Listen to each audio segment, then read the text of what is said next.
Welcome to The Explainer. Today, we're looking right past the sheet metal to appreciate the absolutely synchronized chaos happening under the hood.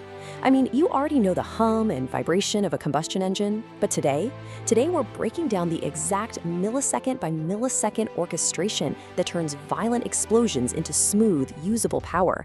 Let's get into it. It's kind of a fascinating paradox, right? We're talking about literal explosions, thousands of them every single minute, happening inside a sealed metal block. Instinctively, you'd think, well, explosions are chaotic, they're destructive.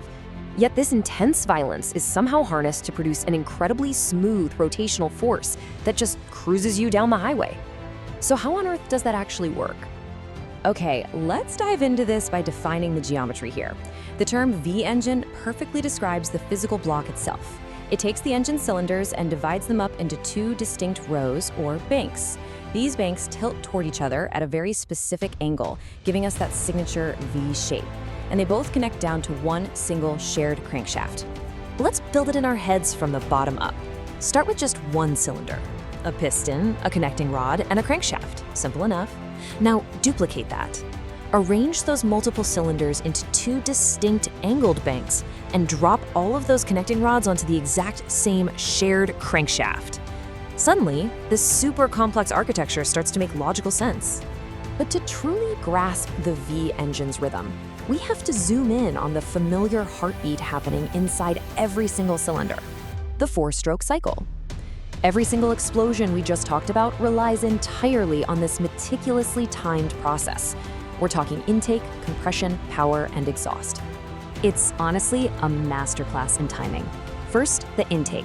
The piston drops down, sucking in fresh air and fuel. Next, compression. The valves snap completely shut, the piston rises back up and aggressively squeezes that mixture.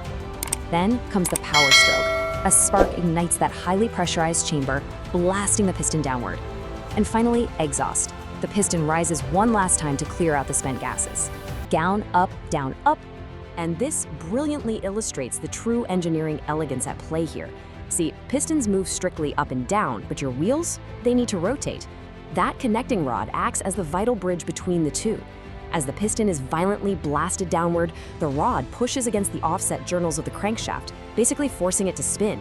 It perfectly translates all that violent vertical energy into smooth rotational torque. So now that we have these multiple cylinders sitting in their V shape, all pumping their connecting rods down onto one single rotating crankshaft, a new curiosity kind of pops up. If the ultimate goal is just maximum power, why don't we just spark all the cylinders across both banks to explode at the exact same millisecond? Wouldn't that create just one massive, unstoppable surge of power? Well, imagine a team of people trying to keep a massive, heavy stone wheel spinning.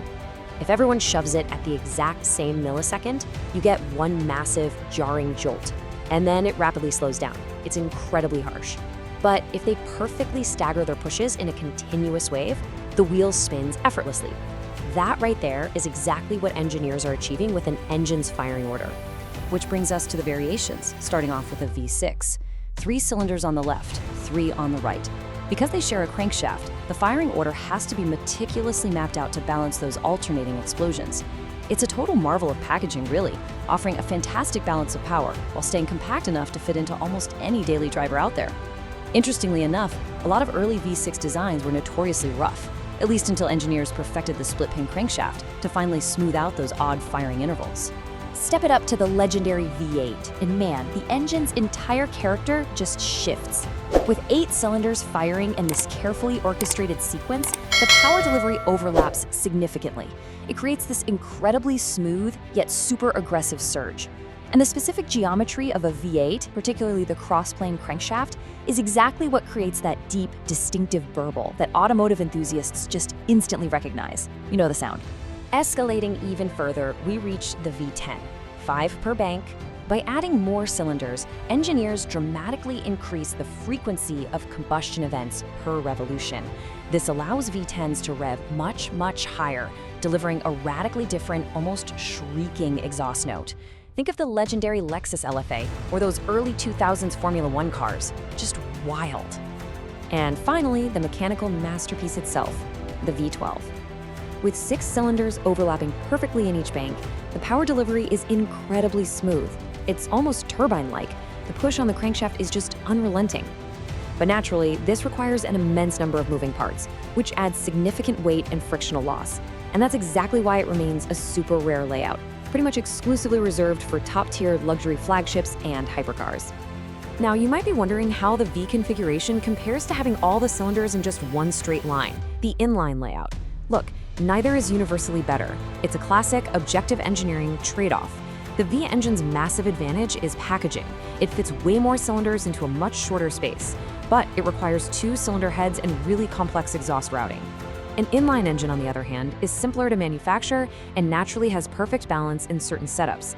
But an inline 8, that would quite literally be too absurdly long to fit under the hood of a modern car. Which actually brings up a critical survival issue. We are talking about thousands of fiery explosions and rapidly moving metal parts. Without some kind of serious intervention, the sheer friction and combustion heat, which can sometimes reach over 4,000 degrees Fahrenheit, by the way, would cause an engine block to literally melt or just tear itself apart in a matter of minutes. So, how does it survive its own violence?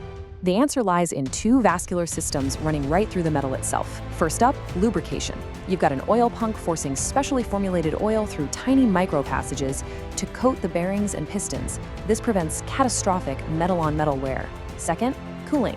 Liquid coolant is constantly pumped through water jackets that wrap around the intensely hot combustion chambers. It absorbs that extreme heat and carries it straight away to the radiator. And while those core mechanics haven't changed a whole lot in decades, modern V engines are incredibly intelligent. Electronic engine management acts as a brain, perfectly coordinating tech like direct fuel injection and variable valve timing. So instead of fixed mechanical breathing, the engine is actively adjusting exactly how much air and fuel it uses based entirely on exactly how hard you're pressing the pedal. Now, what's really interesting about this concept is how we can boost that power even further with a turbocharger. Turbos don't just magically create power out of thin air, right? They recycle waste. A turbo captures the fast-moving, incredibly hot exhaust gases leaving the engine and actually uses them to spin a turbine. That turbine powers a compressor, which then forcefully crams a much denser mass of fresh air back into the cylinders. And simply put, more air equals a bigger bang. So, when engineers sit down to design a vehicle, choosing a V engine is a highly calculated trade-off.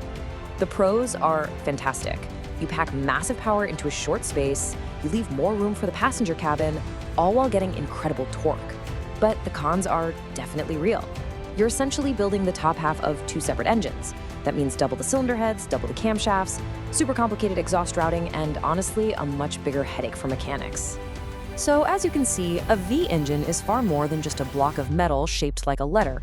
Actually, scratch that. It's more like a highly synchronized mechanical ecosystem. Air, fuel, spark, and oil all dancing around those pistons and connecting rods in absolute millisecond perfect harmony to smooth out the chaos. Which leaves us with a pretty fascinating thought to close on. We've spent this explainer exploring a century of brilliant engineering refinement. But as we look toward a future that's rapidly embracing entirely different modes of propulsion, you really have to wonder, will this complex, fiery, perfectly timed mechanical symphony of the V engine be remembered as the absolute ultimate pinnacle of internal combustion? Think about that for a second. Thanks so much for tuning in to this explainer.